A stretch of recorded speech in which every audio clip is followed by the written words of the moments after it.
Hello students, welcome to Tiwari Academy. तो अब हम प्रश्नावली 3.2 आरंभ करते हैं। सबसे पहले प्रश्न को यहाँ पर हम पढ़ लेते हैं। इस प्रश्न में आपको बोला गया है कि निम्न समस्याओं में रैखिक समीकरणों के युग्म बनाइए और उनके ग्राफीय विधि से हल कीजिए। तो अब आप ये देखो कि पहले भाग में आपको दिया हुआ है कि कक्षा 10 के 10 विद्यार्थियों ने एक गणित की पहेली प्रतियोगिता में भाग लिया। यदि लड़कियों की संख्या लड़कों की संख्या से 4 अधिक है तो प्रतियोगिता में भाग लिए गए लड़कों व लड़कियों की संख्या ज्ञात कीजिए। तो देखिए, पहला भाग हम हल करते हैं। तो इसमें बोला गया है कि लड़के और लड़कियों की कुल संख्या 10 है, क्योंकि 10 विद्यार्थी बोले गए हैं, अर्थात दोनों को जोड़कर 10 आना चाहिए। देखिए, माना लड़कों की संख्या आपने बोल दी कि x है और लड़कियों की संख्या आपने मान ली कि वो y के बराबर हो गई। तो अभी आप ये देखो कि आपने लड़कों की संख्या x मान ली और लड़कियों की संख्या y मान ली। अब आप ये देखिए कि सबसे पहला जो कथन है वो तो आपके पास हो जाएगा कि x प्लस वाई बराबर 10, क्योंकि दोनों को मिलाकर 10 विद्यार्थी होने चाहिए। तो आपने इसको समीकरण संख्या 1 बोल दिया। अब आप ये देखो कि आपको दूसरे भाग में बोला गया है कि लड़कियों की संख्या लड़कों की संख्या से 4 अधिक है। तो देखिए, कंडीशन 2 में आपको दिया हुआ है कि लड़कियों की संख्या अर्थात y, लड़कों की संख्या अर्थात x से 4 अधिक है। तो देखिए, y तो तभी, ये बराबर का चिन्ह तो तभी आएगा जब दोनों तरफ बराबर हो। तो यदि आपने लड़कों की संख्या में 4 जोड़ दिया तभी तो लड़कियों की संख्या के बराबर आएगा। तो यहां से आपने इसको दूसरा समीकरण बोल दिया। अब यदि आप इसको थोड़ा सरल करना चाहोगे तो ये आपके पास आ जाएगा x माइनस वाई बराबर -4 के बराबर। तो देखिए, इसको आप समीकरण संख्या 3 बोल दो। तो बेसिकली 2 और 3 तो एक ही बराबर है। अब आपको 1 और 2 को हल करके लड़के तथा लड़कियों की संख्या ज्ञात करनी है, लेकिन यहां पर आपको यह ध्यान रखना है कि आपको केवल ग्राफीय विधि से ही इसको हल करना है। तो ग्राफीय विधि से हल करने का मतलब यह हुआ कि आप ग्राफ बनाएंगे और जहां पर ये दोनों लाइनें कट कर जाएंगी वही पॉइंट आंसर आपके पास हो जाएगा। तो देखिए, हम ग्राफ बनाते हैं तो उसके लिए सबसे पहले आपने एक्स अक्ष बना दी और देखिए वाई अक्ष भी आपने बना दी। अब आप देखो कि पहली वाली जो रेखा है अर्थात समीकरण है x प्लस वाई बराबर 10। तो देखो, यदि आप x बराबर 0 लेंगे तो आपके पास देखिए y बराबर 10 आ जाएगा। तो आपको बिंदु मिला 0,10। अब दूसरा बिंदु निकालेंगे तो आप बोलोगे कि यदि सर हम y बराबर 0 ले लें तो x बराबर 10 आ जाएगा। तो आपको अब बिंदु मिलेगा 10,0। तो देखिए, इसको हम बना लेते हैं। तो 10,0 और 0,10 को आप प्लॉट कर लो। तो ये देखिए 10,0 हो गया और ये 0,10 हो गया। तो अभी आप इन दोनों लाइनों को जोड़ती हुई एक रेखा बना देंगे। तो आपने एक रेखा बना दी, अर्थात ये आपने पहला समीकरण वाली रेखा बना दी। अब आप दूसरे समीकरण की रेखा बनाओगे तो उसके लिए आप इस समीकरण का ग्राफ पहले बनाओगे। तो यहां पर आपको दिया हुआ है x माइनस वाई बराबर -4। तो देखो, सबसे पहले आप लिखेंगे यदि x बराबर 0 तो आपको मिलेगा माइनस वाई बराबर -4, अर्थात आपके पास y बराबर 4 आ गया। इसका तात्पर्य यह हुआ कि 0,4 बिंदु आपको मिल गया। और देखिए, दूसरा बिंदु आप y बराबर 0 निकाल कर करेंगे तो x बराबर देखिए -4 आपके पास आ जाएगा।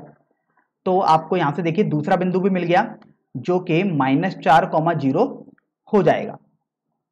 तो आप ये देखो कि -4,0 यहां पर कहीं आपके पास आएगा और 0,4 यहां पर कहीं आपके पास आ जाएगा। तो इनको आप ज्वाइन कर दो। तो आपने देखिए ज्वाइन किया तो ये जो रेखा आई है वो आपके पास देखिए ये वाली रेखा आई हुई है, x माइनस वाई बराबर -4 वाली। तो अब ये देखो कि आपको तो बोला गया है कि हल करना है आपको। तो हल करने का मतलब ये हुआ कि जहां पर ये दोनों बिंदु या ये दोनों रेखाएं कट कर रही होंगी, तो देखिए इस बिंदु पर कट कर रही हैं। तो अभी तो आप तो इस पूरे कार्यक्रम को ग्राफ पेपर पर बना रहे होगे, तो आप ग्राफ पेपर में इस बिंदु के निर्देशांक ज्ञात करेंगे। तो मैं यहां पर आपको बता देता हूं, इस बिंदु के निर्देशांक आप देखेंगे ग्राफ में तो 7,3 आएंगे। इसका मतलब आपके पास आ जाएगा x बराबर 7। मैं यहां पर लिख देता हूं 7,3 का मतलब है कि x बराबर 7 और y बराबर 3 आया। अब x बराबर 7 और y बराबर 3 का मतलब तो ये हुआ x आपके पास लड़कों की संख्या थी तो देखिए यहां से यहां पर आपके पास जो बिंदु आएगा वो 7,3 के बजाय 3,7 आएगा, इसको आप ध्यान रखें। तो देखिए 3,7 का मतलब ये हुआ कि x तो आपके पास 3 आ जाएगा और y आपके पास 7 आ जाएगा। अब देखिए x तो आपने लड़कों की संख्या माना था, इसलिए लड़कों की संख्या 3 आ जाएगी तथा लड़कियों की संख्या आपके पास 7 आ जाएगी। तो इस तरीके से आपका ये पहला भाग हल हो जाएगा। चलिए अब हम अगले भाग पर बढ़ते हैं, भाग संख्या 2 पर। तो देखिए भाग संख्या 2 में आपको बोला गया है कि 5 पेंसिल और 7 कलमों का मूल्य ₹50 है, जबकि 7 पेंसिल और 5 कलमों का मूल्य ₹46 है। तो एक पेंसिल का मूल्य तथा एक कलम का मूल्य ज्ञात कीजिए। तो देखिए हम यहां पर आते हैं दूसरे भाग पर। तो अब यहां पर आपको पेंसिल और कलमों के मूल्य के बारे में बोला गया है। तो सबसे पहले तो आप एक एक कलम और पेंसिल के मूल्य मान लेंगे। तो माना एक कलम का मूल्य आपने x मान लिया और स्वाभाविक सी बात है ये रुपए में होगा, और आपने एक पेंसिल का मूल्य आपने y रुपए मान लिया। तो देखिए आपने x रुपए और y रुपए तो मान लिया। अब आप देखोगे कि पहली कंडीशन में आपके पास लिखा हुआ है, यहां से देख लेते हैं कि 5 पेंसिल तथा 7 कलमों का मूल्य। तो देखिए 5 पेंसिल हैं अर्थात 5y हो जाएगा और 7 कलम है अर्थात 7x, और ये मूल्य आपके पास ₹50 है। तो इसको आप समीकरण संख्या 1 बोल दीजिएगा। इसी तरीके से जब आप दूसरी कंडीशन लिखोगे तो देखिए दूसरी कंडीशन में आपको यहां पर बोला गया है कि 7 पेंसिल तथा 5 कलमों का मूल्य, अर्थात 7 पेंसिल है इस बार, तो देखिए 7y आ जाएगा, और 5 कलमों का मूल्य अर्थात 5x आ जाएगा। तो ये आपको दिया हुआ है 46 के बराबर। तो इसको आपने समीकरण संख्या 2 मान लिया। अब आप यहां से ये देखिए कि आपको इसको ग्राफी विधि से हल करना है, अर्थात ग्राफ पेपर पर आपको ये दोनों रेखाएं सजानी है। तो देखिए सबसे पहले मैं पहली रेखा लिख लेता हूं, तो जो कि आपके पास है 7x + 5y = 50। तो अभी आप ये देखो कि यहां पर यदि आप x का मान 0 मान लो तो आपके पास 5y = 50 आ जाएगा। तो अर्थात आपके पास y = 10 आ जाएगा। इसका मतलब ये हुआ कि जो आपको बिंदु मिलेगा वो 0,10 मिल जाएगा। चलिए ये एक बिंदु तो आपके पास आ गया। अब आपको दूसरा बिंदु निकालना है। तो देखिए अब आप यहां पर मान लीजिएगा कि यदि आपने अभी y को 0 या y को 3 मान लीजिएगा तो आपके पास आ जाएगा 7x + 15 = 50। तो देखिए 7x बराबर आपके पास यहां से 35 आ जाएगा, तो x का मान 5 आ जाएगा। तो यहां से आपको बिंदु दिख जाएगा 5,3। अब यहां पर कुछ छात्रों को यह संदेह हो सकता है कि हमने y = 0 क्यों नहीं लिया। तो आप y = 0 भी ले सकते हैं, कोई दिक्कत की बात नहीं है, लेकिन मैं आपको समझा देता हूं कि यदि आप y = 0 लोगे तो 7x = 50 आपके पास आएगा, तो x का मान पूर्णांक नहीं आएगा, इसलिए आपको थोड़ा ग्राफ पेपर में सजाने में थोड़ी दिक्कत आपको आएगी, इसलिए आपको इस बात का ध्यान रखना था। अगर आप नहीं भी रखते हैं, यदि y = 0 लिख देते तब भी आपके पास उत्तर बिल्कुल सही आ जाएगा। तो अभी आप ये देखो कि सबसे पहले आप x अक्ष और y अक्ष बना लेते हैं। तो देखिए ये आपने x अक्ष बना दी और ये आपने यहां पर y अक्ष बना दी है। फिर आप देखिए कि अगर आप इस रेखा को ग्राफ पेपर पर बनाना चाहते हो तो आपको मिलेगा 0,10 वाला बिंदु। तो देखिए 0,10 वाला बिंदु तो आपके पास यहां कहीं आएगा, और आप देखिए 5,3 वाला बिंदु भी आपको मिल रहा है, तो 5,3 आपके पास यहां कहीं बिंदु आ जाएगा। तो आप इन दोनों बिंदुओं को ज्वाइन कर देंगे। तो देखिए जब आप इन दोनों बिंदुओं को मिला देंगे तो एक रेखा आपके पास आ रही है, और इस रेखा को आप आगे पीछे दोनों तरफ बढ़ा देंगे, तो ये जो रेखा आएगी आपके पास, यही रेखा आपके पास है 7x + 5y = 50 वाली। अब बात कर लेते हैं कि दूसरी रेखा को सजाने की, अर्थात दूसरी रेखा का ग्राफ बनाने की। तो आप देखिए दूसरी रेखा है आपके पास 5x + 7y = 46। तो अभी आप ये देखो कि यहाँ पर भी आपको दो बिंदु निकालने पड़ेंगे। तो अगर आप चाहते हैं x बराबर 0 रखना तो आप x बराबर 0 रखिए, लेकिन आप बस एक बात का ये ध्यान रखें, यदि आप x बराबर 0 रखेंगे तो आपके पास 7y बराबर 46 आ जाएगा। तो यहां से आपके पास y का मान कोई भी पूर्णांक नहीं आएगा। तो आप या तो कुछ ऐसी वैल्यू रखें कि y और x के मान पूर्णांक आए, अदरवाइज आप इतना ध्यान नहीं रख सकते तो आप सीधे x बराबर 0 रख दीजिएगा। तो यहां से आपके पास 7y बराबर 46 आ जाएगा और y का मान 46/7 आपके पास आ जाएगा, जो कि हम यहां पर आपको ये बता देते हैं कि ये 6.5 के समथिंग आएगा। तो इसका मतलब 0,46/7 आपके पास बिंदु आ गया। बस 46/7 को हमने इसलिए सॉल्व किया ताकि पता लग जाए कि ये 6 से थोड़ा सा बड़ा बिंदु है। इसी तरीके से अब आप दूसरा बिंदु निकालोगे, तो दूसरा बिंदु निकालने के लिए आप y को 0 रखोगे, तो आप देखिए आपके पास 5x बराबर 46 आ जाएगा, अर्थात आपके पास x का मान 46/5 या आप बोल सकते हैं 9.2 आ जाएगा। तो इसका मतलब 9.2,0 आपके पास दूसरा बिंदु आ जाएगा। तो अभी आप इस रेखा को भी यहां पर बनाएंगे। तो देखिए आपको बिंदु ध्यान रखने हैं, एक तो आया है 0,46/7, तो देखिए 0,46/7 ये बिंदु आपके पास यहां कहीं आएगा, और दूसरा बिंदु आप देख सकते हो, दूसरा बिंदु है आपके पास 9.2,0। तो मैं इसको थोड़ा यहां पर बना देता हूं। तो देखिए ये आपके पास 9.2,0 है, तो मैंने यहां पर इसको 9.2,0 बोल दिया। तो अभी आप ये यहां पर मैं इसको थोड़ा सरल कर लेता हूं, तो इसको मैं अभी आपको बता देता हूं कि कैसे बनेगा। तो देखिए मैं दोनों रेखाओं को एक बार अलग से बना देता हूं ताकि आपके पास बिल्कुल ही क्लियर ये हो जाए। तो देखिए 0,10 था और 5,3 वाला बिंदु आपको दिखाना था। तो देखिए 5,3 आपके पास यहां कहीं आ जाएगा, तो 5,3 आपने बना दिया। फिर आप इन दोनों लाइन को आपने जोड़ना होगा पहले वाले ग्राफ को बनाने में। अब देखिए 9.2,0 वाला बिंदु भी आप बनाओगे, तो 9.2,0 वाला बिंदु तो आपके पास यहां पर कहीं आएगा।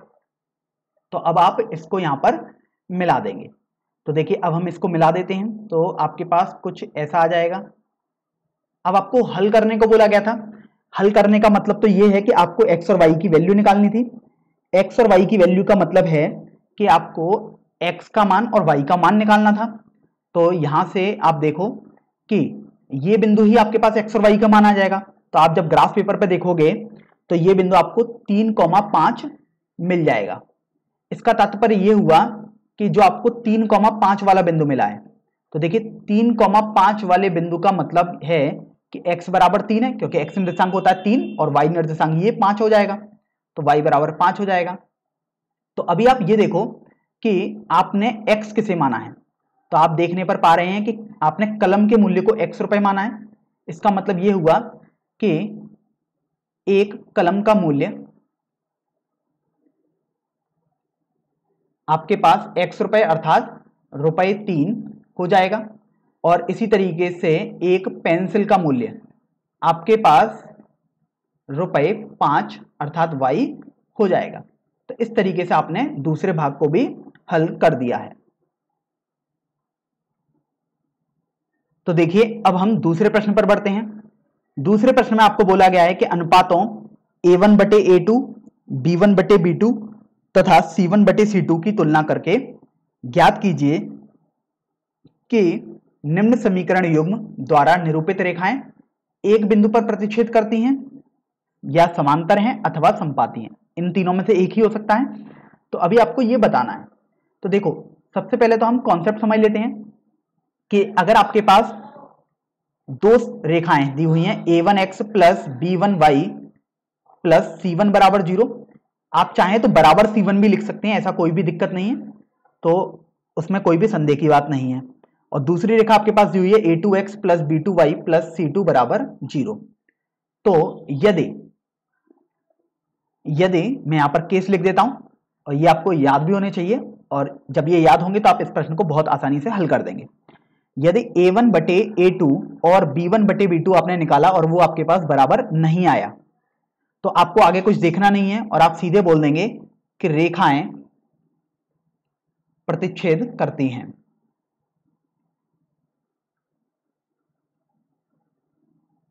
तो ये आपके पास पहला केस हो गया, इसको आपको ध्यान रखना है।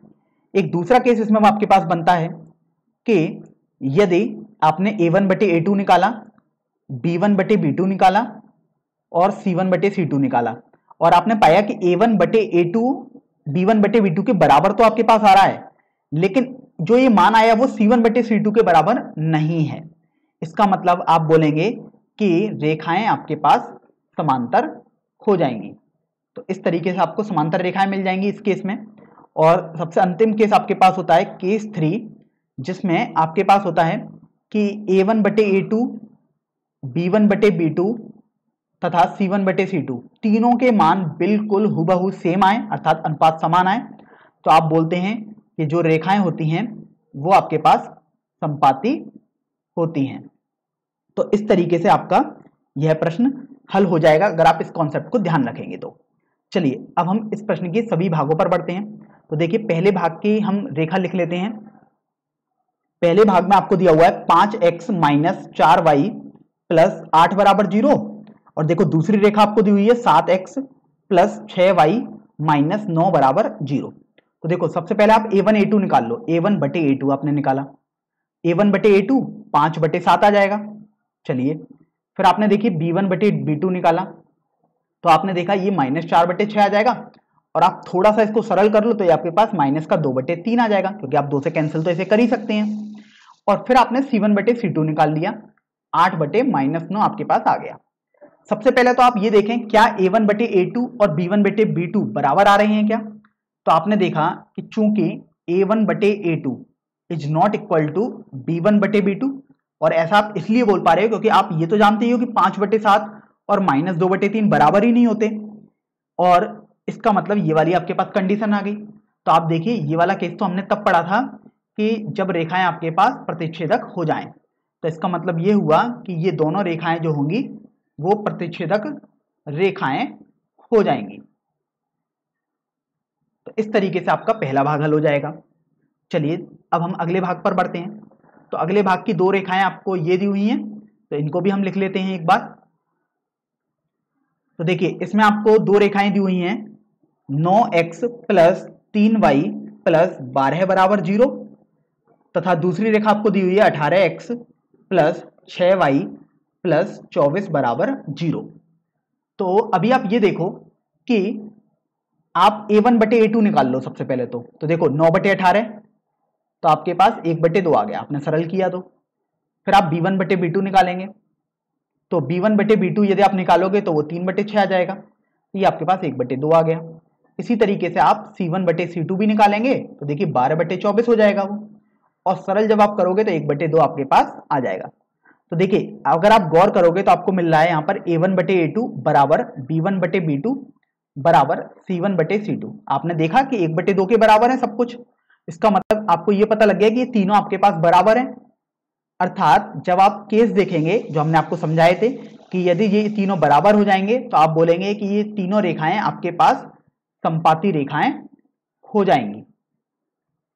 तो यहां से आपके पास जो रेखाएं आ गई वो संपाती रेखाएं हो जाएंगी। तो आपने ये भी हल कर दिया। अब इसी तरीके से हम सबसे अंतिम भाग पर बढ़ते हैं इस प्रश्न के। तो आपको देखिए यहां पर दी हुई हैं रेखाएं 2, और इन रेखाओं को भी हम लिख लेते हैं और फिर इनको भी हम बताएंगे। तो देखिए तीसरे भाग में आपको जो 2 रेखाएं दी हुई हैं वो हैं 6x माइनस 3y प्लस 10 बराबर 0, और देखिए दूसरी रेखा आपको दी हुई है 2x माइनस वाई प्लस 9 बराबर 0। तो अभी आप a1 बटे a2 निकाल लो सबसे पहले। तो आपके पास आ जाएगा 6 बटे 2, अर्थात सरल करोगे तो 3 आ गया। इसी तरीके से अब आप b1 बटे b2 निकालोगे तो ये तो आपके पास y वाले गुणांकों का अनुपात हो जाएगा, तो ये -3 बटे -1 आएगा, और सरल करने पर आपके पास 3 आ जाएगा। और अंत में आप c1 बटे c2 निकालना ना भूलें बिल्कुल भी। तो ये आपके पास 10 बटे 9 आया। तो देखो आप यहां से देख पा रहे हो कि ये 3 और ये 3 अर्थात ये तो बराबर है, लेकिन ये 10 बटे 9 3 के बराबर तो नहीं होता। अर्थात यहां से आपको मिल गया कि a1 बटे a2 b1 बटे b2 ये दोनों तो आपस में बराबर हैं, लेकिन ये जो मान है, जो इनका मान आया है, जैसे 3 जो आया था वो C1/C2 के बराबर नहीं है। अर्थात आप देखिए यहाँ पर ये आपके पास कौन सा केस है, तो आपको यहाँ पर मालूम पड़ रहा है कि ये तो दूसरे केस में आपको समझा था। तो इस तरीके से ये दो रेखाएं आपके पास समांतर रेखाएं हो जाएंगी। तो इस तरीके से आप किसी भी प्रश्न को ऐसे हल कर सकते हैं। बस यहां पर हम एक बात और समझा देते हैं आपको कि प्रतिच्छेदन रेखाएं, समांतर रेखा, संपाती रेखाओं का अर्थ क्या होता है। तो प्रतिच्छेदन रेखाओं का अर्थ ऐसा होता है कि यदि आप दो रेखाएं बनाएंगे तो वो कहीं ना कहीं एक ही बिंदु पर प्रतिच्छेद करेंगी। ध्यान रखें, केवल एक ही बिंदु पर प्रतिच्छेद करती हैं। तो ये इसका उदाहरण मैं बना रहा हूं एग्जाम्पल के तौर पर समझने के लिए। समांतर रेखाओं का मतलब होता है कि वो एक दूसरे के समांतर हैं, अर्थात अगर आप उनको कभी भी बढ़ाते रहो, आगे पीछे कहीं भी बढ़ाओ, तो वो कभी भी प्रतिच्छेद करेंगी ही नहीं, कहीं भी प्रतिच्छेद नहीं करेंगी, चाहे अनंत तक आप ले जाओ। इसी तरीके से संपाती रेखाओं का मतलब होता है कि एक रेखा के ऊपर दूसरी रेखा आ जाना। इसका मतलब देखिए, संपाती रेखा, एक रेखा ये हो गई और दूसरी रेखा मैं यदि बनाऊं, मैं दूसरी रेखा को लाल पेन से बनाऊं तो आप देख पा रहे हो लाल वाली रेखा हरी वाली रेखा के ऊपर ही आ गई। मतलब दोनों बेसिकली एक ही रेखाएं हैं। आपको देखने में अलग अलग लगेगा लेकिन दोनों रेखाएं एक ही हैं, तो उनको हम बोलते हैं संपाती रेखाएं। जैसे आप देख सकते हो, हमारा दूसरा उदाहरण जो था वो संपाती रेखाओं का था, जो प्रश्न में था। तो आप देखो, अगर आप इसमें से दो को उभयनिष्ठ ले लो तो आपके पास आ जाएगा 2 गुणा 9x प्लस 3y प्लस 12 बराबर 0। तो देखो, 2 को तो आप हटा सकते हो क्योंकि 2 को जब आप इधर ले जाओगे तो ये 0/2 0 ही आ जाएगा। तो आपको मिल गया 9x प्लस 3y प्लस 12 बराबर 0। तो आप देख रहे हो कि ये दूसरी रेखा का समीकरण को मैंने सरल करके ये लिख दिया है, और जबकि पहली रेखा का समीकरण भी आपके पास यही दिया हुआ था। आपने देखा कि यहाँ देखने में तो आपको अलग अलग लग रही हैं लेकिन दोनों रेखाएं एक ही हैं। तो आप यहां से भी समझ सकते थे, इसका मतलब ये है कि एक रेखा के ऊपर ही आपकी जो दूसरी रेखा है वो ओवरलैप कर रही होगी, अर्थात उसी के ऊपर ही आपके पास आ रही होगी। अब हम प्रश्न संख्या 3 हल करते हैं। इस प्रश्न में आपको बोला गया है कि अनुपातों A1/A2, B1/B2 और C1/C2 की तुलना करके ज्ञात कीजिए कि निम्नलिखित रैखिक समीकरणों के युग्म संगत हैं या असंगत हैं। तो अभी आपको दो युग्म दिए हुए हैं, यहां पर आप देखिए 5 भाग दिए हुए हैं और हर भाग में 2 समीकरण दिए हुए हैं, अर्थात युग्म दिया हुआ है, और आपको बताना है कि ये संगत होंगे या असंगत होंगे। तो देखिए, सबसे पहले तो हम कॉन्सेप्ट समझ लेते हैं कि संगत और असंगत का मतलब क्या होता है। तो देखिए, संगत का मतलब होता है कम से कम एक हल अवश्य होना चाहिए।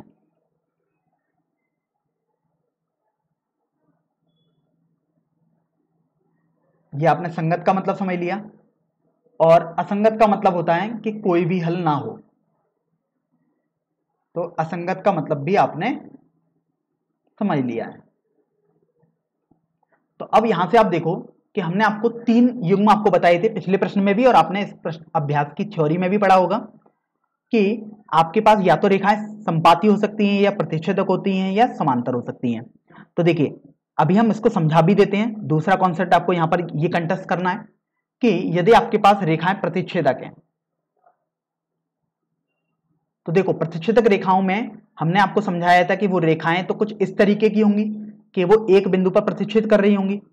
इसका मतलब ये हुआ कि एक हल तो अवश्य उसके पास आ ही रहा होगा। तो आप देखिए, संगत में आपके पास यही दिया हुआ है कि कम से कम एक हल अवश्य होना चाहिए।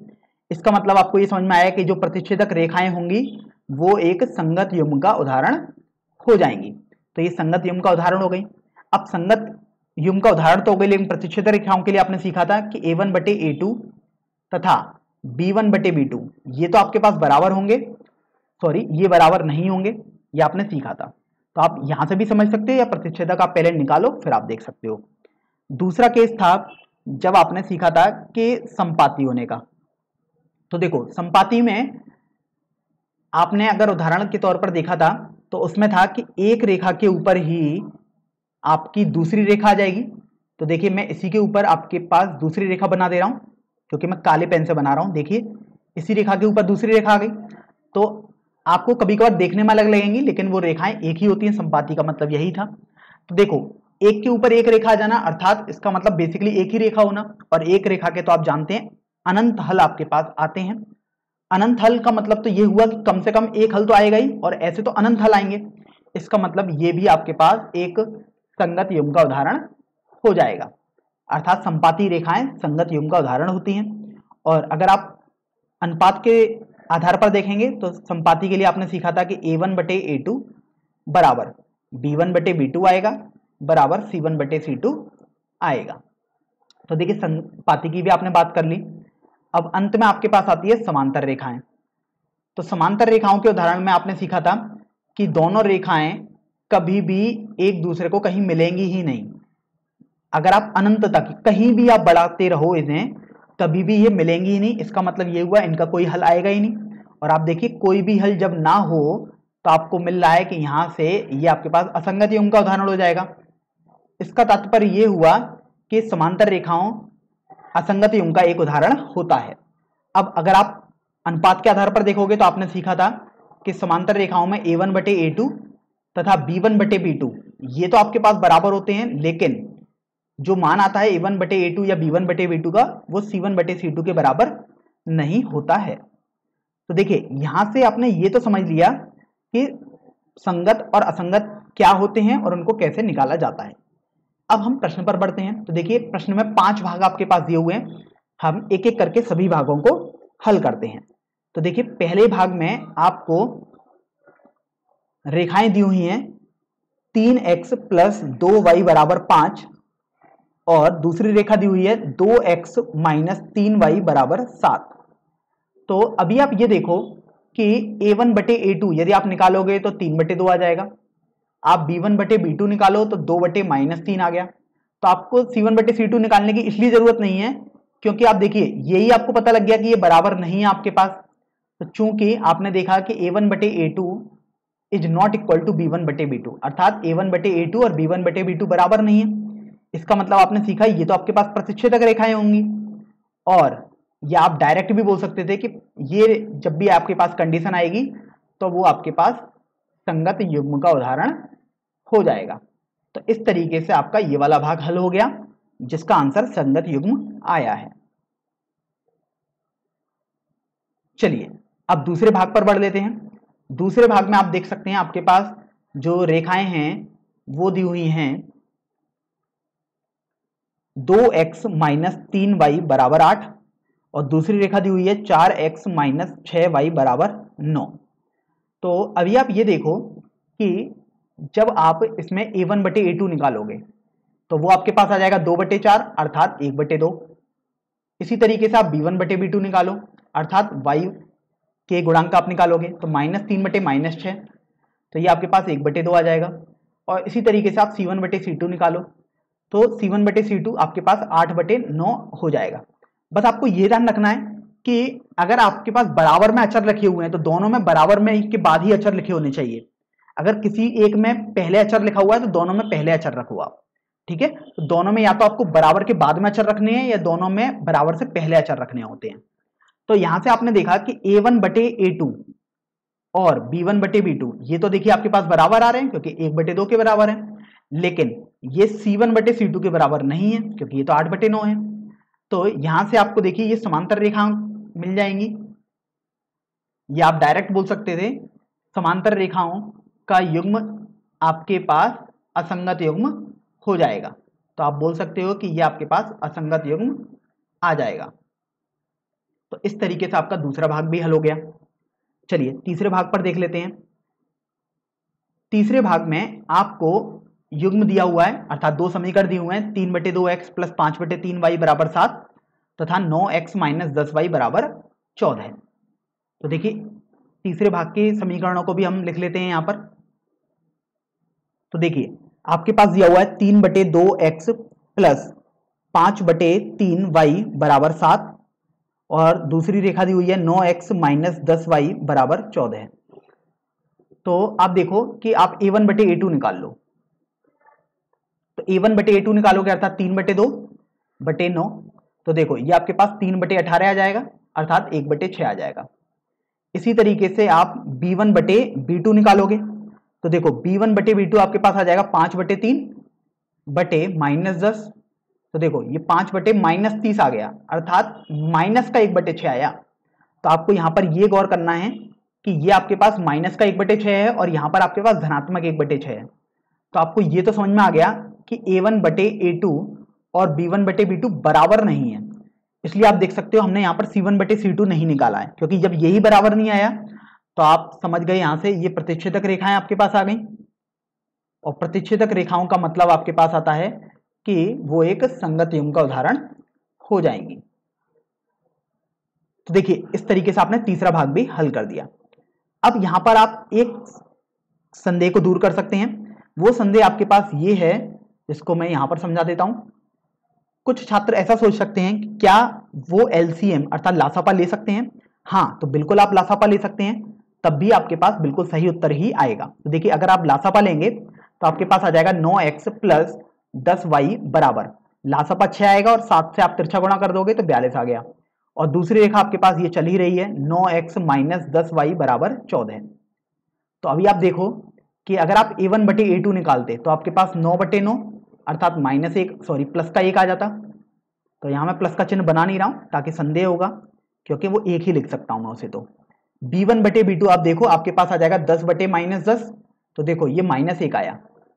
तो यहां से भी आपको देखिए आपको मिल रहा है कि A1 बटे A2 is not equal to B1 बटे B2। तो यहां से भी आप निकालें, चाहे आप ऐसे निकालें, दोनों ही केस में आपके पास बिल्कुल सही उत्तर आएगा। चलिए अब तीसरे भाग को हल करने के बाद हम अगले भाग पर बढ़ते हैं, भाग संख्या 4 पर। तो देखिए भाग संख्या 4 में जो दो समीकरण आपके पास दिए हुए हैं आप उनको लिख लो। पहला समीकरण आपके पास दिया हुआ है 5x माइनस 3y बराबर 11, और दूसरा समीकरण आपके पास दिया हुआ है माइनस का 10x प्लस 6y बराबर माइनस का 22। तो अभी आप ये देखो कि जब आप A1 बटे A2 निकालोगे तो आप यहां से पा रहे हो कि ये तो आपके पास 5 बटे -10 आ जाएगा। तो आप इसको माइनस का 1 बटे 2 लिख सकते हो। देखो माइनस चाहे आप अंश में लिखो चाहे हर में, कोई दिक्कत नहीं है। और आपने 5 से 10 को विभाजित कर दिया। इसी तरीके से आप B1 बटे B2 निकालोगे तो देखो आपके पास माइनस का 3 बटे 6 आ गया, अर्थात हल करने पर माइनस का 1 बटे 2 आपके पास आ गया। और अब B1 बटे B2 निकालने के बाद आपने देखा कि ये दोनों तो बराबर आ रहे थे, तो अब आपको C1 बटे C2 भी निकालने की आवश्यकता रहेगी। तो देखिए C1 आपके पास आ गया 11 और C2 आपके पास आ गया माइनस का 22। तो देखिए यह हल करने पर माइनस का 1 बटे 2 दोबारा आ जाएगा। तो यहां से आप देख रहे हो कि तीनों मान आपके पास माइनस का 1 बटे 2 आ रहे हैं, अर्थात A1 बटे A2 बराबर B1 बटे B2 बराबर C1 बटे C2 आपके पास आ गया। इसका मतलब हुआ कि आपके पास ये जो रेखाएं हैं चतुर्थ भाग में वो दोनों संपाती रेखाएं हैं, और संपाती रेखा आप जानते हैं कि उसके तो अनंत हल होते हैं, अर्थात वो संगत युग्म का एक उदाहरण हो जाएंगी। तो इस तरीके से आपने चौथा भाग भी हल कर दिया है। अब चौथे भाग को हल करने के बाद इस प्रश्न के सबसे अंतिम भाग पर हम बढ़ते हैं। और देखिए अंतिम भाग में आपको दो समीकरण दोबारा दिए हुए हैं, तो देख सकते हैं आप। अब हम इनको लिख देते हैं यहां पर। तो देखिए पांचवें भाग में आपको पहला समीकरण दिया हुआ है 4 बटे 3 x प्लस 2y बराबर 8, और दूसरा समीकरण दिया हुआ है 2x प्लस 3y बराबर 12। तो देखिए अब आप यहां से ये समझिए कि आप चाहें तो इसका लासापा भी ले सकते हैं और चाहें बिना लासापा के भी हल कर सकते हैं। तो मैं एक बार दोनों तरीके से दोबारा आपको हल करके सिखाऊंगा। तो अगर आप लासापा ना लें तो देखिए A1 बटे A2 निकालेंगे जब आप, तो वो आएगा 4 बटे 3 बटे 2। तो देखो ये आपके पास 4 बटे 6 आ गया। यहां से जब आप हल करोगे तो 2 से कैंसिल करोगे तो आपके पास 2 बटे 3 आ जाएगा। इसी तरीके से अब आप B1 बटे B2 निकालने का प्रयास करोगे तो आप देख रहे हो वो तो 2 बटे 3 आ गया। और इसी तरीके से अब आप C1 बटे C2 निकालने का प्रयास करोगे तो आप देखो C1 बटे C2 अर्थात 8 बटे 12 आ गया। जब आप इसे 4 से सरल करोगे अर्थात कैंसिल करोगे तो ये 2 बटे 3 ही आपके पास आ जाएगा। तो आपने यहां से देखा कि A1 बटे A2, B1 बटे B2 तथा C1 बटे C2 तीनों मान आपके पास बराबर आ रहे हैं, अर्थात A1 बटे A2 बराबर B1 बटे B2 बराबर C1 बटे C2 आ गया। और आप जानते हैं ये तो आपके पास संपाती रेखाओं का एक उदाहरण है, और संपाती रेखाएं चूंकि एक से अधिक हल इनके होते हैं इसलिए ये संगत युग्म वाली रेखाएं हो जाएंगी। तो ये आपने इस तरीके से हल कर दिया। अब मैं यहां पर आपको दूसरे मेथड से, अर्थात जब लासापा ले रहे हो तब मैं आपको बता देता हूं। बेसिकली ऐसा कोई दूसरा मेथड तो नहीं है, लेकिन बस यहां पर लासापा हम लेकर बता देते हैं, क्योंकि कुछ छात्रों को संदेह रहता है कि क्या लासापा ले सकते हैं या नहीं। तो आप बिल्कुल लासापा ले सकते हैं और आपको बिल्कुल भी संदेह की आवश्यकता नहीं है। तो जब आप पहले समीकरण में लासापा लोगे तो आपके पास आ जाएगा 4x प्लस 6y बराबर, अब देखिए लासापा तो 3 आएगा हर में, और जब आप तिरछा गुणा करोगे तो 8 गुणा 3 24 आपके पास आ जाएगा। तो ये प्लस का 24 आ गया। अब इसी तरीके से आप दूसरा समीकरण देखोगे तो वो 2x प्लस 3y बराबर 12 है। अब यहां से आप a1 बटे a2 निकाल लो। तो देखिए a1 बटे a2 आपने निकाला तो आपके पास 4 बटे 2 अर्थात 2 आ गया। b1 बटे b2 आपने निकाला तो 6 बटे 3 वो भी 2 आ गया। और c1 बटे c2 आपने निकाला तो वो भी 24 बटे 12 अर्थात 2 ही आपके पास आ जाएगा। इसका तात्पर्य ये हुआ कि ये तीनों आपके पास बराबर आ रहे हैं, अर्थात a1 बटे a2 बराबर b1 बटे b2 बराबर c1 बटे c2। तो आप यहां से देख सकते हो कि चूंकि तीनों ये आपके पास बराबर आ रहे हैं, अर्थात आपके पास संपाती रेखाएं होंगी। और देखिए हमने यहां पर भी जब इसको हल किया था तो a1 बटे a2 और b1 बटे b2 तथा c1 बटे c2 तीनों बराबर ही आपके पास आ रहे थे। तो इस तरीके से आप इस प्रश्न को हल करते हैं। तो देखिए अब हम प्रश्न संख्या 4 हल करते हैं। इस प्रश्न में आपको बोला गया है कि निम्नलिखित रैखिक समीकरणों के युग्मों में से कौन से युग्म संगत स्लैश असंगत है, अर्थात संगत अथवा असंगत हैं। यदि संगत हैं तो ग्राफीय विधि से हल कीजिए। तो अभी आप देखिए आपको यहां पर 4 भाग दिए हुए हैं और चारों भागों में आप देख रहे हैं 2-2 समीकरण आपको दिए हुए हैं, और आपको संगत या असंगत पहले तो ये बताना है, और यदि आप पाते हैं कि संगत युग्म है तब आपको उनको ग्राफीय विधि से हल करना है। तो देखिए संगत और असंगत करना तो आप जानते ही हैं। तो सबसे पहला भाग हम देख लेते हैं। यहां पर आपके पास पहला समीकरण है x प्लस वाई बराबर 5 और दूसरा समीकरण है 2x प्लस 2y बराबर 5। तो अभी आप ये देखो कि यहां पर a1 बटे a2 आप निकालोगे तो 1 बटे 2 आ जाएगा। इसी तरीके से b1 बटे b2 आप निकालोगे तो आपके पास देखो 1 बटे 2 आ जाएगा। यहां पर हमने गलती कर दी है, यहां पर 5 नहीं है, यहां पर 10 दिया हुआ है, आप देख सकते हो। इसी तरीके से अब आप c1 बटे c2 निकालो तो ये आपके पास 5 बटे 10 आ जाएगा, और यदि आप इसको सरल करोगे तो 1 बटे 2 आपके पास आ जाएगा। तो देखो आपने देखा a1 बटे a2, b1 बटे b2 और c1 बटे c2 इन तीनों का मान तो आपके पास बराबर आ रहा है, देख सकते हैं आप 1 बटे 2 के बराबर आ रहा है। तो आपने इनको बराबर करके लिख दिया। इसका मतलब आपने सीखा था कि यहां पर आपके पास संपाती रेखाएं हो जाएंगी, और जब संपाती रेखाएं होती थी तो आप बोलते थे कि वो संगत युग्म का एक उदाहरण हो जाएंगी, क्योंकि संगत युग्म का मतलब होता है कम से कम एक हल तो जरूर होना चाहिए, और आप जानते हैं संपाती में तो अनंत हल होते हैं। तो अभी आप देखो इसको हम ग्राफी विधि से हल करते हैं। तो सबसे पहला आपके पास जो रेखा है वो है x प्लस वाई बराबर 5। तो यदि आप x बराबर 0 रखते हो तो आप देखो y का मान आपको 5 मिल जाएगा, तो 0,5 आपको एक बिंदु मिल गया। और यदि आप y बराबर 0 रखते हो तो x बराबर आप देख सकते हो 5 मिल जाएगा, तो आपको 5,0 एक बिंदु मिल जाएगा। तो अभी हम इसको ग्राफ पर बनाते हैं। जो ये समीकरण आपके पास दिया हुआ था x प्लस वाई बराबर 5, तो देखो ये आपके पास x अक्ष हो जाएगा और ये आपके पास y अक्ष हो गया। अब आप देखो ये आपके पास बिंदु हो जाएगा 0,5 और ये बिंदु आपके पास हो जाएगा 5,0। तो अगर आप इन दोनों बिंदुओं को ज्वाइन कर देंगे अर्थात मिला देंगे और इनको आगे बढ़ा दो, तो यही जो रेखा होगी वो आपके पास x प्लस वाई बराबर 5 हो जाएगी। चलिए आपने ये तो देखिए रेखा बहुत आसानी से बना ली। अब हम बात करते हैं कि दूसरी रेखा की। दूसरी रेखा आप देखो 2x प्लस 2y बराबर आपको 10 दी हुई है। तो अभी आप देखो अगर आप यहां पर x का मान 0 रखते हो तो आप देखो 2y बराबर 10 आएगा, अर्थात y बराबर 5 आ जाएगा, अर्थात 0,5 आपको एक बिंदु मिला। और यदि आप y बराबर 0 रखते हो तो आप पाओगे 2x बराबर 10, मतलब x का मान 5 आ जाएगा। इसका मतलब आपको 5,0 एक बिंदु मिला।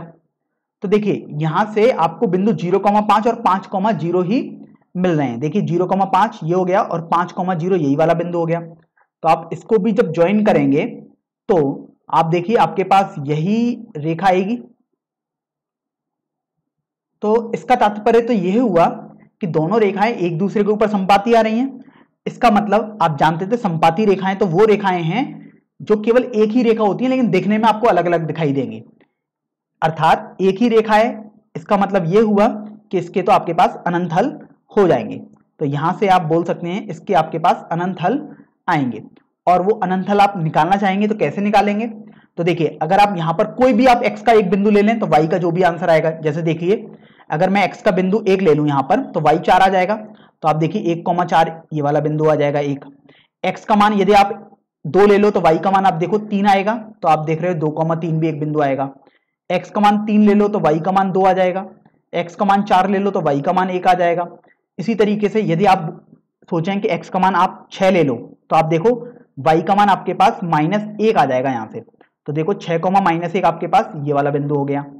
इसका मतलब ये हुआ कि इस लाइन पर जितने भी आपके पास सॉल्यूशन अर्थात हल आ रहे होंगे वो सब इसके हल हो जाएंगे। तो यहां पर आपको ये समझ में आ गया कि इसके अनंत हल हो जाएंगे।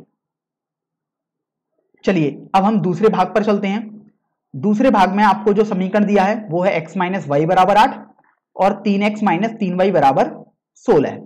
तो देखिए दूसरा भाग हम यहां पर लिख लेते हैं, x - y = 8 और 3x - 3y = 16। तो अभी आप देखो कि आप पहले तो ये देखोगे कि क्या ये संगत है या असंगत है। तो उसके लिए आप a1/a2 निकालो।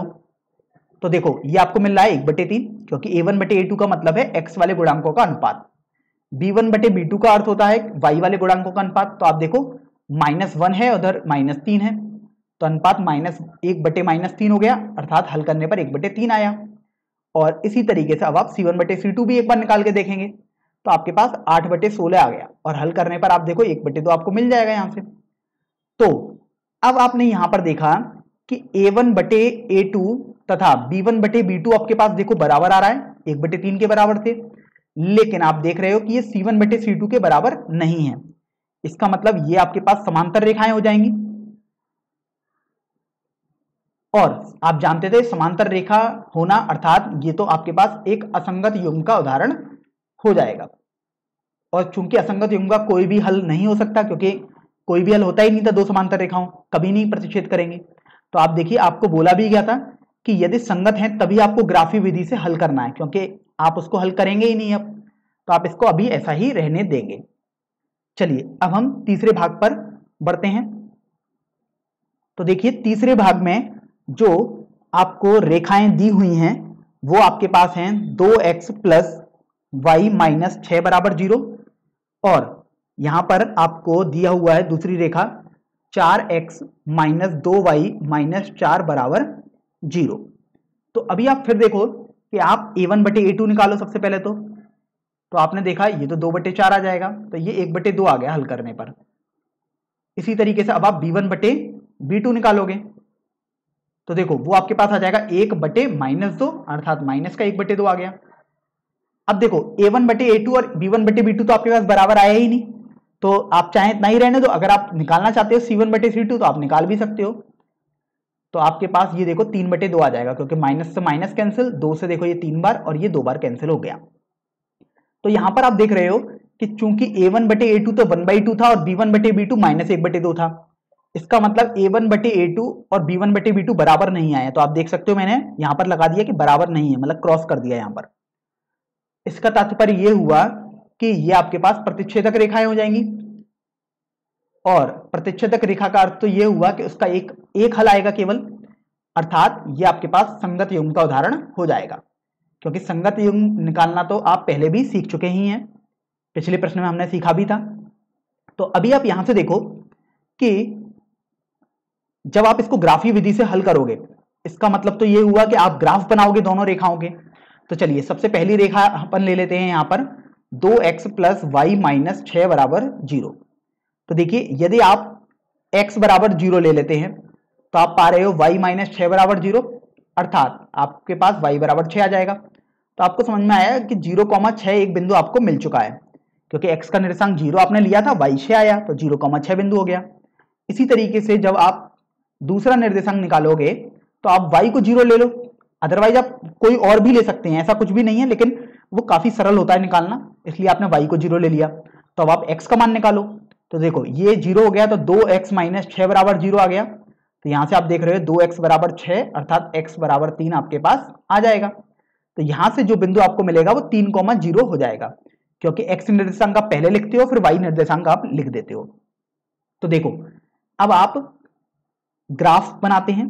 तो देखिए सबसे पहले तो आप x अक्ष बना देंगे और इसी तरीके से आपने देखिए y अक्ष भी बना दिया।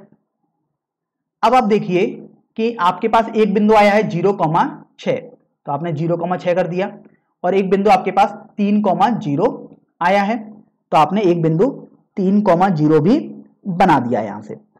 चलिए अब इन दोनों को आप ज्वाइन कर दीजिएगा।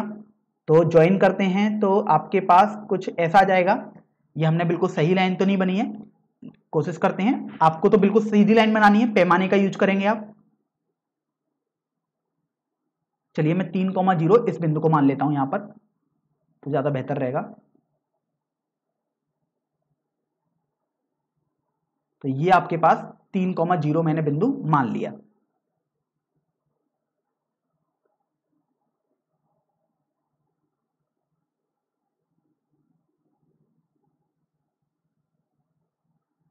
तो देखिए अब आप दूसरी रेखा लेंगे। तो दूसरी रेखा आप देख सकते हो कि आपके पास दूसरी रेखा दी हुई है 4x माइनस 2y माइनस 4 बराबर 0। तो चलिए इस रेखा को हम यहां लिख देते हैं। तो देखिए यदि आप x बराबर 0 लोगे तो आपके पास देखिए माइनस 2y माइनस 4 बराबर 0 आ रहा है, अर्थात y का मान -2 आ जाएगा। तो आपको मिल गया कि 0,-2 आपके पास एक बिंदु हो जाएगा। अब इसी तरीके से यदि आप y को 0 ले लो तो आपके पास देखो 4x माइनस 4 बराबर 0 दिखाई दे रहा है, अर्थात x का मान 1 दिखाई दे रहा है। तो यहां से आपको समझ में आ जाएगा कि आपके पास जो बिंदु आएगा वो 1,0 हो जाएगा। तो अब आप देखो कि आपने दो बिंदु निकाल लिए। एक बिंदु आया है आपके पास 0,-2 और एक बिंदु आपके पास आया है 1,0। तो अभी आप देखो 1,0 सबसे पहले आप बना लो। तो 1,0 आपके पास यहां कहीं आएगा और 0,-2 आपके पास यहां कहीं आ जाएगा। तो अब जब आपने दोनों बिंदु दर्शा दिए तो अभी आप इनको मिला देंगे। तो देखिए आपने इनको मिलाया और मिलाकर आप आगे बढ़ा देंगे, क्योंकि ये तो बढ़ती रहती हैं आगे, इधर भी ये बढ़ता ही रहेगा। तो अब जो हल आएगा वो तो आपके पास ये आ जाएगा। तो आप देखो आपको ग्राफी विधि से हल करने को बोला गया है। अब यहां पर तो मैं यहां पर कर रहा हूं, पेज पर कर रहा हूं, आप तो ये ग्राफ पेपर पर ये करोगे तो आपको तो ये बिंदु सीधे सीधे दिखाई दे जाएगा। मैं यहां पर आपको बता देता हूं कि ये बिंदु आप जब देखोगे तो आपको 2,2 दिखाई देगा। इसका मतलब ये हुआ कि जो आपके पास हल आएगा, जो दोनों समीकरणों को संतुष्ट कर रहा होगा, वो बिंदु 2,2 आ जाएगा, अर्थात x का मान 2 आ जाएगा क्योंकि x पहला निर्देशांक होता था, और दूसरा निर्देशांक अर्थात y का मान भी आपके पास 2 आ जाएगा। तो इस तरीके से आपने ये भाग भी हल कर दिया है। चलिए अब हम अंतिम भाग पर बढ़ते हैं इस प्रश्न के, अर्थात चौथे वाले भाग पर। इसमें आपको दिया हुआ है समीकरण, इसको हम लिख देते हैं। चौथे भाग का पहला समीकरण आपके पास है 2x माइनस 2y माइनस 2 बराबर 0, और आप देखिए आपको दूसरा समीकरण दिया है 4x माइनस 4y माइनस 5 बराबर 0। तो अभी आप देखो संगत और असंगत सबसे पहले पहचानोगे, तो आप a1 बटे a2 निकाल लो। अब देखो आपके पास आ जाएगा 2/4, हल करोगे तो 1/2 आ जाएगा क्योंकि 2 से कैंसिल कर दोगे आप। इसी तरीके से अब आप b1 बटे b2 निकालोगे, तो आपने देखा ये तो -2 है और बटे -4 हो जाएगा। तो ये हल करने पर आप देखो दोबारा आपके पास 1/2 ही आ जाएगा। चलिए आपने b1 बटे b2 भी निकाल लिया। अब बारी आती है कि c1 बटे c2 भी हम निकाल लेते हैं। तो देखो -2 बटे -5, हल करने पर आपके पास 2/5 आ जाएगा क्योंकि माइनस से माइनस आपके पास कैंसिल हो गया है। तो अभी आपने देखा कि आपके पास a1 बटे a2 और b1 बटे b2 दोनों का मान 1/2 आ रहा है। तो आपको ये तो पता लग गया कि a1 बटे a2 बराबर b1 बटे b2 है, लेकिन वो c1 बटे c2 के बराबर नहीं आ रहा है क्योंकि c1 बटे c2 तो 2/5 था। तो जब आप देखोगे, हमने पिछले प्रश्न में भी हल किया था ऐसे, और आप अगर थ्योरी में पढ़ोगे तो आपको मिलेगा ये वाला केस तो आपके पास समांतर रेखाओं का होता था, और समांतर रेखा का मतलब होता है कि उनका कोई भी हल नहीं आएगा, अर्थात वो एक असंगत युग्म आपके पास बन जाएगा। अब चूंकि असंगत युग्म है तो आपको आगे हल करने की जरूरत नहीं है, वैसे भी कोई हल तो नहीं आएगा, लेकिन आपको प्रश्न में आगे बोला भी गया है कि संगत है तभी आपको ग्राफीय विधि से हल करना है, इसलिए आप उसका ग्राफ भी नहीं बनाएंगे। तो इस तरीके से आपका ये चौथा भाग भी हल हो जाएगा।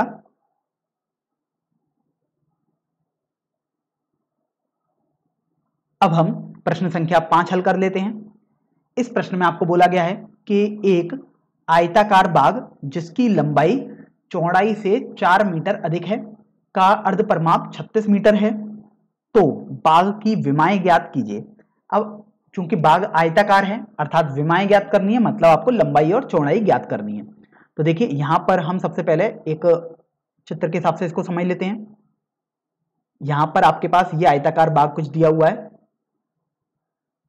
अब यहां पर आपको बोला गया है कि बाग की लंबाई, तो सबसे पहले आप मान लीजिएगा बाग की लंबाई आपने x मान ली। स्वाभाविक सी बात है आप x को मीटर में मानेंगे, क्योंकि सब कुछ आप देखिए मीटर में ही आपको दिया हुआ है, तो आपने x मीटर मान ली। और इसी तरीके से आप चौड़ाई भी मान लीजिएगा, तो आपने चौड़ाई को y मान लिया, ये भी आपके पास मीटर्स में ही होगा। तो अभी आप ये देखो, अगर आपने ये x मान ली, ये y, क्योंकि ये लंबाई हो गई आपके पास और ये आपके पास चौड़ाई हो गई। अब आयताकार बाग का मतलब तो ये हुआ कि यदि ये दूरी भी आप निकालोगे तो x ही आएगी और ये दूरी आप निकालोगे तो y आपके पास आ जाएगी। तो अभी आप ये देखो कि आपके पास पहली शर्त तो दी हुई है कि लंबाई चौड़ाई से 4 मीटर अधिक है, तो आप जब समीकरण बनाएंगे पहली कंडीशन के हिसाब से, तो आप बराबर का चिन्ह लगाओगे, आप एक तरफ लिखोगे लंबाई और एक तरफ लिखोगे चौड़ाई। अब आप देख रहे हो लंबाई चौड़ाई से 4 मीटर अधिक है, तो ये बराबर तो तब होगा जब चौड़ाई में आप 4 जोड़ दोगे, तभी तो लंबाई के बराबर आएगा।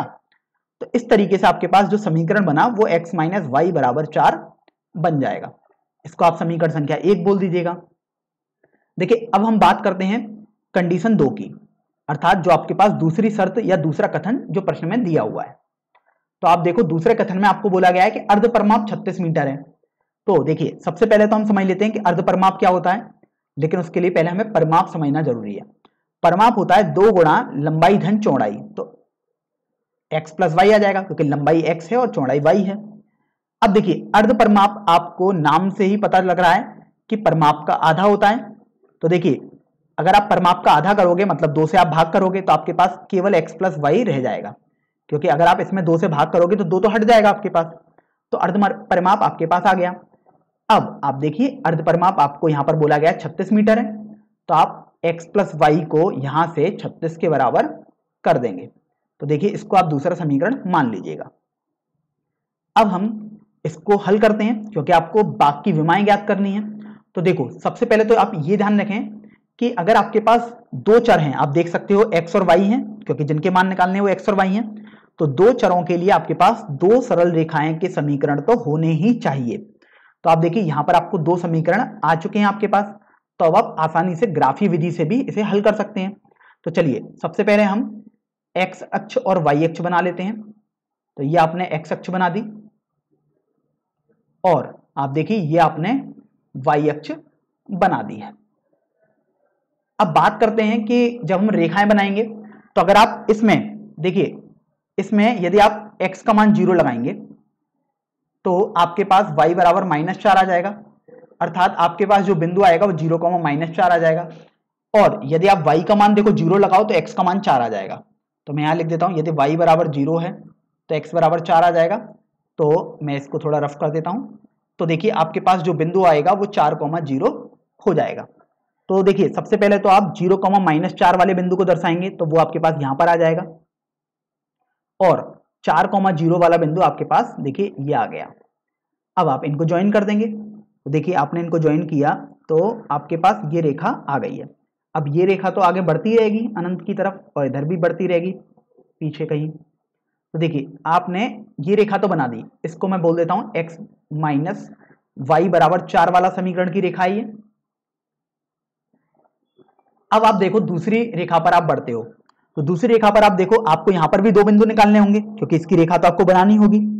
तो आप देख रहे हो यदि आप x का मान 0 रखोगे तो y बराबर 36 आ जाएगा, और y बराबर 0 रखोगे तो आपके पास x बराबर 36 आ जाएगा। तो यहां से देखो आपको मिला 0,36 और यहां से आपको मिलेगा 36,0, अर्थात अब इन दोनों बिंदुओं को आप पॉइंट आउट कर दो। तो ये देखो 36,0 आपके पास हो गया और ये आपके पास 0,36 हो जाएगा।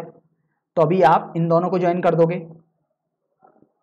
तो देखो 36,0 में इस लाइन को, इस बिंदु को बोल देता हूं और ये आपके पास ऐसे बढ़ता रहेगा। अब चूंकि आपको हल करना था तो आपने ग्राफी विधि का सहारा लिया है, तो ये जो बिंदु आएगा यही आपका हल हो जाएगा। तो जब आप ग्राफ पेपर पर देखोगे तो ये बिंदु आपके पास 20,16 आ जाएगा। इसका अर्थ तो ये हुआ कि 20,16 अर्थात ये आपके पास x 20 को दर्शाता है और y 16 को दर्शाता है। अब आप देख लीजिएगा, आपने बोला था कि x तो आपके पास लंबाई है और y चौड़ाई है। इसका मतलब ये हुआ कि लंबाई आपके पास 20 मीटर हो जाएगी और चौड़ाई आपके पास 16 मीटर हो जाएगी। तो इस तरीके से आपका यह प्रश्न हल हो जाएगा। तो मैं इसको यहां पर देखिए हाईलाइट कर देता हूं। तो ये आपका लंबाई और चौड़ाई आ चुकी है। चलिए अब हम अगले प्रश्न पर बढ़ते हैं, प्रश्न संख्या 6 पर। तो देखिए प्रश्न संख्या 6 में आपको बोला गया है कि एक रैखिक समीकरण 2x + 3y - 8 = 0 दी गई है। दो चरों में आपको एक ऐसी और रैखिक समीकरण लिखनी है ताकि प्राप्त युग्म का ज्यामितीय निरूपण जैसा कि, अब आप देखिए यहां पर 3 भाग दिए हुए हैं। पहला भाग है आपके पास प्रतिच्छेद करती रेखाएं हों, दूसरा भाग है समांतर रेखाएं हों और तीसरा भाग है संपाती रेखाएं हों। तो देखिए सबसे पहले तो आप समीकरण लिख लीजिएगा जो रेखा आपको दी हुई है, 2x + 3y - 8 = 0। तो आप देखिए आपने दूसरी रेखा मान ली, जो आपको लिखनी है वो आपने मान ली ax + by + c = 0 मान ली। तो अभी आप ये देखो कि पहले भाग में आपको बोला गया है कि प्रतिच्छेदक रेखाएं हो। तो मैं यहां लिख देता हूं कि प्रतिच्छेदक रेखाएं आपको बोला गया है, अर्थात आपको जो दूसरी रेखा लिखनी है वो ऐसी रेखा लिखनी है कि जो पहला समीकरण वाली रेखा है और दूसरे समीकरण वाली रेखा है वो दोनों प्रतिच्छेदक हों आपस में, अर्थात एक बिंदु पर केवल प्रतिच्छेद कर रही हो।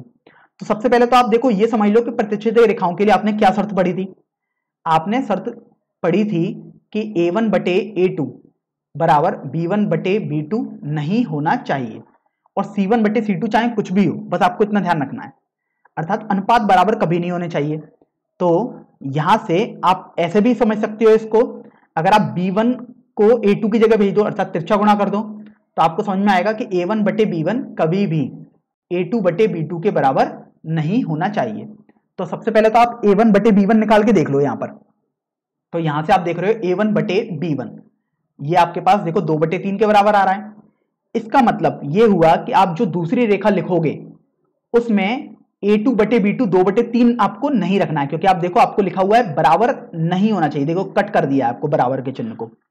तो आपके पास ऐसे बहुत सारे उदाहरण हो सकते हैं, लेकिन आपको तो एक रेखा लिखने को बोला गया था, लेकिन यहां पर मैं काफी सारे उदाहरण आपके सामने लिख देता हूं समझाने के लिए।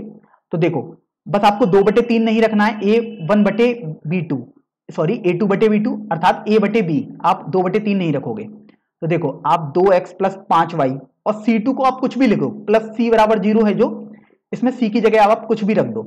आप चाहो तो 0 रख दो, आप चाहो तो 2x + 5y - 2 = 0 रख दो, आप कुछ भी रख सकते हो। अब यहां से देखो और भी उदाहरण हम लिख लेते हैं। 2/3 नहीं होना चाहिए, देखो 2/5 है यहां पर अगर आप अनुपात निकालोगे। इसी तरीके से आप देखो 4x - 7y लिख दो, कुछ भी आप लिख सकते हो। देखो यहां आपने +16 लिख दिया। तो इस तरीके से आपके पास ये वो वाले उदाहरण हो गए जब दोनों रेखाएं प्रतिच्छेदक हो जाएंगी। तो ये बेसिकली सभी आपके पास आंसर हो जाएंगे। आप और भी अनगिनत आंसर इसमें लिख सकते हैं। तो आपको बिल्कुल भी निश्चिंत रहना है कि अगर आपके उत्तर पुस्तिका में कुछ अलग उत्तर दिया हुआ है तो। चलिए दूसरे भाग पर बढ़ते हैं। दूसरे भाग में आपको बोला गया है कि दोनों रेखाएं आपके पास समांतर रेखाएं होनी चाहिए। तो देखो समांतर रेखाओं के लिए आपने सीखा था कि आपके पास a1/a2 बराबर b1/b2 होना चाहिए, लेकिन C1 बटे C2 के बराबर ये आपके पास नहीं होना चाहिए। तो अभी आप ये देखो कि अगर आप इन दोनों को ले लो तो आपके पास आ जाएगा A1 बटे B1 बराबर A2 बटे B2। ये हमने तिरछा गुणा देखिए यहां पर कर दिया है। तो A1 बटे B1 बराबर A2 बटे B2। अब आप देख लो कि A1 बटे B1 अर्थात पहले रेखा के लिए ये आपके पास 2 बटे 3 आया है बराबर A2 बटे B2, दूसरी रेखा के लिए A बटे B है। अर्थात दूसरी रेखा में आपको A बटे B जो रखना है वो 2 बटे 3 आना चाहिए, ऐसा कुछ रखना है। तो आप देख लो दूसरी रेखा AX plus BY plus C थी। तो आप देखो ऐसे आपके पास अनगिनत उदाहरण हो सकते हैं। यहां पर भी मैं आपके पास 3 उदाहरण आपको समझाऊंगा, आप और भी उदाहरण लिख सकते हैं अपनी तरफ से। तो देखिए सबसे पहले तो आप लिख दीजिएगा 2x प्लस 3y, क्योंकि आप देख रहे हो A बटे B यहां पर भी आपके पास 2 बटे 3 आपने कर दिया क्योंकि यही आपको चाहिए था। लेकिन आपको ध्यान रखना है कि C1 बटे C2 आपके पास नहीं होना चाहिए। तो अभी मान लो आपने इसको C लिख दिया तो ये C2 ही तो है बेसिकली, और C1 आप देखो आपके पास ये दिया हुआ है जो रेखा थी -8। तो अभी आप ये देखो कि अगर आप A1 बटे A2 निकाल लो, मैं यहां पर कर देता हूं, A1 बटे A2 निकालोगे तो 2 बटे 2 बराबर B1 बटे B2 अर्थात 3 बटे 3। तो आप देख रहे हो ये 1 के बराबर आपके पास आ रहा है, अर्थात C1 बटे C2 1 के बराबर नहीं आना चाहिए। तो आप देखो ये तो आपके पास C1 अर्थात -8 बटे C2 आ गया। तो C2 बटे 8 बटे C2, -8 बटे C2 कभी भी 1 के बराबर नहीं आना चाहिए। इसका मतलब आपको समझ में आया कि C2 का मान कभी भी आपको -8 के बराबर नहीं रखना है। तो अब यहां से आप देखो C2 का मान और कुछ रख दो, -8 के अलावा आपका सभी उत्तर सही हो जाएंगे। तो जैसे आपने 2x प्लस 3y -10 कर दिया बराबर 0, ये आपके पास आ गया। दूसरा आप लिख सकते हो 2x plus 3y plus 50 equal to 0। ऐसे ही आप देखो यहां पर लिख सकते हो 4x माइनस 8y प्लस, अच्छा हमें समांतर रेखाएं दर्शानी है तो ये आपके पास आप लिख सकते हो 4x प्लस 6y प्लस 10,001, कुछ भी आप लिख सकते हो ऐसे। आपको बस ये ध्यान रखना है कि A1 बटे A2 और B1 बटे B2 बराबर होने चाहिए। तो आप देख सकते हो यहां पर आपको संदेह हो तो आप देख सकते हो A1 बटे A2 यदि आप निकालोगे तो आपके पास 2 बटे 4 आएगा, B1 बटे B2 निकालोगे तो 3 बटे 6 आएगा, और C1 बटे C2 निकालोगे तो माइनस का 8 बटे 10,001 आपके पास आ जाएगा। तो आप देखो अगर आप इसको हल करोगे तो 1 बटे 2, ये भी हल करने पर 1 बटे 2 आ रहा है। तो आप देख रहे हो कि 1 बटे 2 और 1 बटे 2 तो बराबर आपके पास आ गए, लेकिन ये इसके बराबर नहीं है, अर्थात ये समांतर रेखाओं का उदाहरण था। आपको समांतर रेखाओं के उदाहरण ही तो आपने लिखे हैं 1 2 3 में, तो ये आपके पास इस तरीके से हल हो जाएगा। चलिए अब हम इस प्रश्न के अंतिम भाग पर चलते हैं, जिसमें आपको बोला है कि दोनों रेखाएं समपाती होनी चाहिए। तो समपाती रेखाएं होने के लिए आपको कुछ कंडीशन ध्यान रखनी थी उसकी, तो यहां लिख देते हैं समपाती रेखा।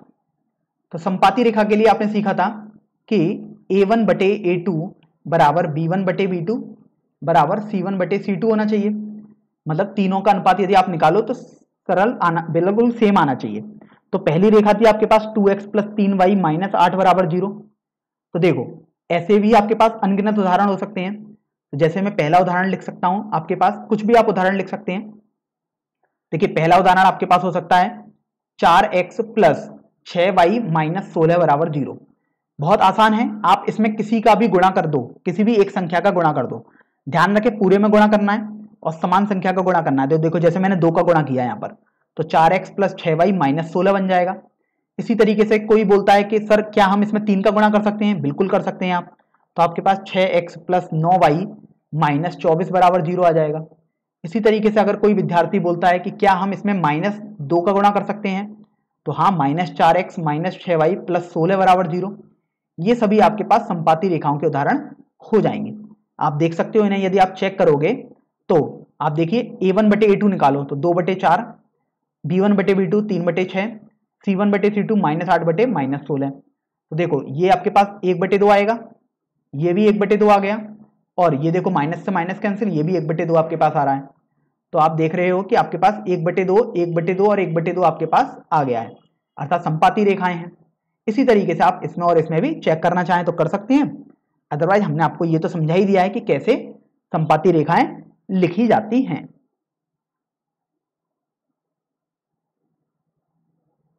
तो देखिए अब हम प्रश्नावली 3.2 का सबसे अंतिम प्रश्न अर्थात प्रश्न संख्या 7 हल करेंगे।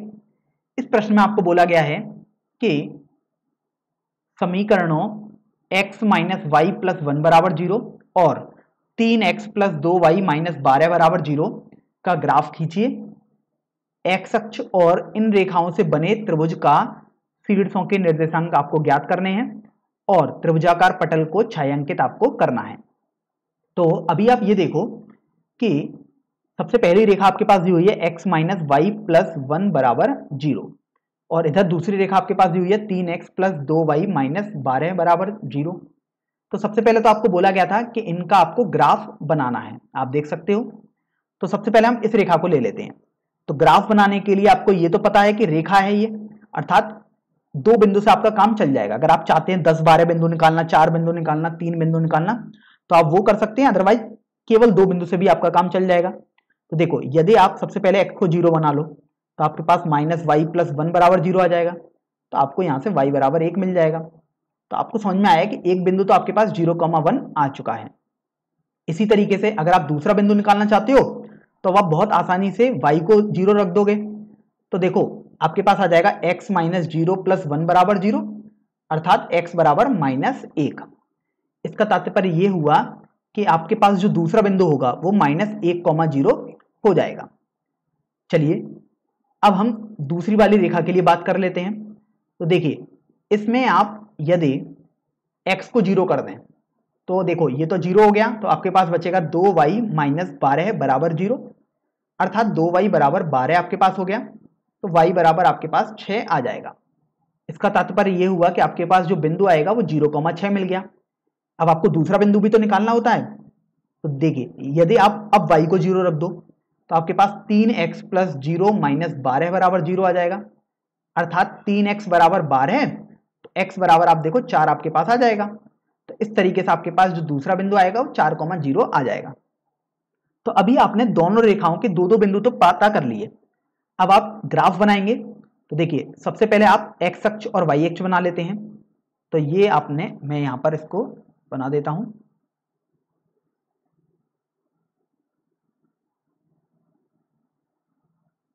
तो देखिए ये आपने x अक्ष बना दी और इसी तरीके से आप देखिए आपने यहां पर ये y अक्ष बना दी है। ये हमारे पास x अक्ष है और ये हमारे पास y अक्ष है। अब सबसे पहली रेखा को अगर हम बनाएं सबसे पहले तो आप इन दोनों बिंदुओं को लो। 0,1 है पहला बिंदु अर्थात 0,1 तो आपके पास यहां कहीं आएगा और आपके पास जो दूसरा बिंदु है वो -1,0 है। तो देखिए -1,0 आपके पास यहां पर कहीं आ जाएगा। तो देखिए अब आप इन दोनों लाइनों को जोड़ दें, सॉरी इन दोनों बिंदुओं को जोड़ देंगे। तो जब आप जोड़ेंगे तो आपके पास देखिए ये कुछ ऐसी लाइन आ जाएगी। यहां पर मैंने ये बना दी लाइन और ये पीछे की तरफ भी चल रही होगी, तो आपके पास ये लाइन आ गई। अब इसी तरीके से आप देखो जब आप दूसरी रेखा के पास पहुंचोगे तो इसमें आपको एक बिंदु दिया है 0,6 तो 0,6 आपके पास यहां पर कहीं आ जाएगा और देखिए 4,0 दूसरा बिंदु है तो 4,0 तो x अक्ष पर आपके पास आएगा। तो आपने ये बिंदु बना दिया। अब आप यहां पर इस दोनों बिंदुओं को भी जोड़ देंगे। तो देखिए अगर आप इन दोनों बिंदुओं को जोड़ेंगे तो आप देखिए आपके पास आ जाएगा ये लाइन आ जाएगी और इसी तरीके से आप इसको भी पीछे बढ़ा देंगे तो आपके पास ये बेसिकली लाइन आ गई। मैं यहां पर आपको दर्शा देता हूं कि ये जो लाइन आपने निकाली है वो आपके पास है x माइनस वाई प्लस 1 बराबर 0 वाली लाइन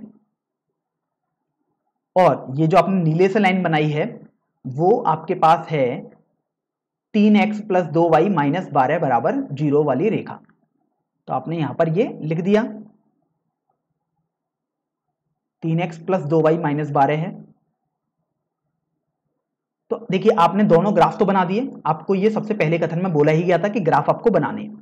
फिर आप आगे बढ़ोगे तो आपको बोला गया था कि x अक्ष और इन रेखाओं से बने त्रिभुज के शीर्षों के निर्देशांक ज्ञात कीजिए। तो सबसे पहले अब यहां पर बोला गया कि x अक्ष भी आपको बना देनी है क्योंकि बोला गया है कि x अक्ष का सारा तो आपको लेना ही है।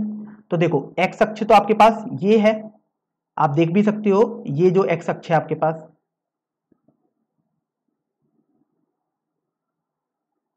तो अब बोला गया कि आपको एक्स अक्ष और इन दोनों रेखाओं से बने त्रिभुज को आपको छायांकित करना है और उनके शीर्ष से बतानी है। तो आप देखो आपके पास त्रिभुज तो ये बिंदु मिल रहे हैं, अगर मैं इसको ए बिंदु बोल दूं, इसको बी बिंदु बोल दें और इसको सी बिंदु बोल दें, तो आप देखिए आपके पास जो अभीष्ट त्रिभुज आ जाएगा, अर्थात जो प्रश्न में पूछा गया त्रिभुज है अभीष्ट त्रिभुज, आपके पास हो जाएगा त्रिभुज ए बी सी। देखिए ये त्रिभुज का चिन्ह होता है आपके पास और ये ए बी सी इसके शीर्ष हो गए, तो आपके पास त्रिभुज तो आ गया। अब आपको बोला गया था उसके शीर्षों के निर्देशांक ज्ञात करने हैं। तो देखो बी के निर्देशांक तो आपको तुरंत पता लग रहे हैं कि -1,0 है, बी के निर्देशांक लिख देते हैं -1,0 है। सी के निर्देशांक आपके पास 4,0 है। अब चूंकि ये तो आप प्रश्न ग्राफ पेपर पर हल कर रहे होगे, तो आप देखोगे इन दोनों का जो कटान बिंदु होगा वही आपके पास ए के निर्देशांक आ जाएंगे। तो आप देखो कि आपके पास जो ए का निर्देशांक आएगा वो 2,3 आपके पास आ जाएगा। आप ग्राफ पेपर से बिल्कुल पता कर सकते हैं। तो ए का निर्देशांक आपके पास 2,3 इस तरीके से आ गया। अब आप यहां पर देखो कि आपने निर्देशांक पता कर लिए और बोला गया है कि त्रिभुजाकार पटल को आपको छायांकित भी करना है। अब चूंकि त्रिभुजाकार पटल को छायांकित करना है अर्थात आपको बताना है कि त्रिभुज कौन सा बना है, उसको छायांकित करके आप बता दो। तो ये देखिए मैं जो ये लाइन बना रहा हूं ये बेसिकली आपके पास त्रिभुज बन जाएगा, अभीष्ट त्रिभुज यही होगा। आप देख सकते हो मैं इसको थोड़ा शेड भी कर सकता हूं, तो आप शेड वाला देखिए त्रिभुज देख सकते हैं। ये जो त्रिभुज आपके पास होगा ये बेसिकली आपके पास अभीष्ट त्रिभुज ABC हो जाएगा।